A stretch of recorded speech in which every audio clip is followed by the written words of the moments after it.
নমস্কাৰ অসমৰ চৰকাৰী চিকিৎসালয়বিলাকত চিকিৎসা সেৱাৰ মান বৃদ্ধি নকৰাকৈ চৰকাৰী চিকিৎসালয়বিলাকত চিকিৎসা মাচুল বৃদ্ধি কৰিবলৈ লোৱাৰ যি সিদ্ধান্ত চৰকাৰী সিদ্ধান্ত যি প্ৰস্তাৱ সেই প্ৰস্তাৱৰ আমি ৰাইজৰ দলে তীব্ৰ বিৰোধিতা কৰিছো।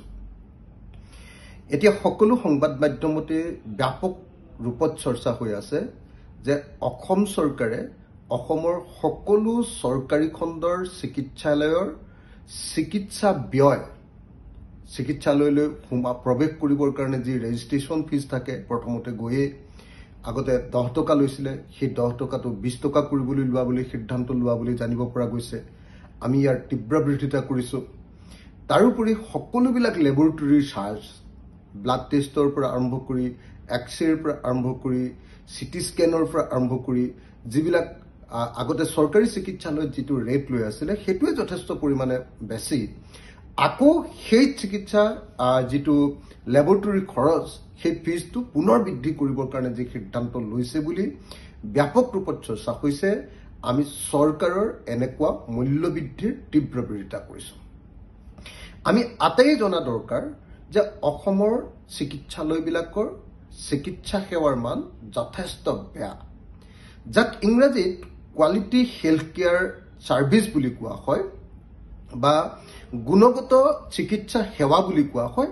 অসমৰ চিকিৎসালয়বিলাকত এতিয়ালৈকে গুণগত সেৱা নাই বুলিয়ে ক'ব পাৰি। বহুত কম গুণগত সেৱা আমি লাভ কৰোঁ।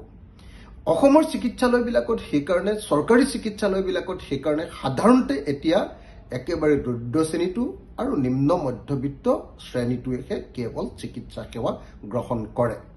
সেইকাৰণে যদি চৰকাৰী চিকিৎসা সেৱাৰ মান বৃদ্ধি কৰা হয় বা চৰকাৰী চিকিৎসালয়ত যিকোনো এটা সাৰ্ভিসৰ মান বৃদ্ধি কৰি দিয়া হয়, মাচুল বৃদ্ধি কৰি দিয়া হয়, এটো হল ডাইৰেক্টলি জনগণৰ ওপৰত ৰামটাউন।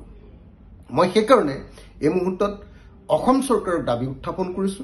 অসমৰ মুখ্যমন্ত্ৰী ডাঙৰীয়া, অসমৰ স্বাস্থ্যমন্ত্ৰী হিমন্ত বিশ্ব শৰ্মা ডাঙৰীয়া, মই এই মুহূৰ্তত অসমৰ মুখ্যমন্ত্ৰী ডাঙৰীয়াক আহ্বান জনাইছো, স্বাস্থ্যমন্ত্ৰী ডাঙৰীয়াক আহ্বান জনাইছো যে কোনোপধ্যে যাতে অসমৰ চিকিৎসালয়বিলাকৰ চিকিৎসা মাচুল, প্ৰৱেশ মাচুল আৰু অন্যান্য যিবিলাক আমাৰ লেবৰেটৰীৰ চাৰ্জ সেইটো বৃদ্ধি কৰা নহয়, বৰং চিকিৎসা সেৱাৰ মানহে বৃদ্ধি কৰা হয়। তাৰ কাৰণে ব্যৱস্থা গ্ৰহণ কৰা হোক। ডাক্তৰৰ নিযুক্তি বৃদ্ধি কৰা হোৱা নাই, নাৰ্ছৰ নিযুক্তি বৃদ্ধি কৰা হোৱা নাই, ইনফ্ৰাষ্ট্ৰাকচাৰ বৃদ্ধি বা ভাল কৰা হোৱা নাই, লেবৰেটৰীৰ টেষ্টবিলাক ভাল কৰা হোৱা নাই, চিকিৎসাৰ সেৱা মান ভাল কৰা হোৱা নাই। কিন্তু চিকিৎসালয়বিলাকত আকৌ মাচুল বৃদ্ধি কৰাৰ সিদ্ধান্ত লোৱাটো কেতিয়াও মানি ল'ব নোৱাৰে।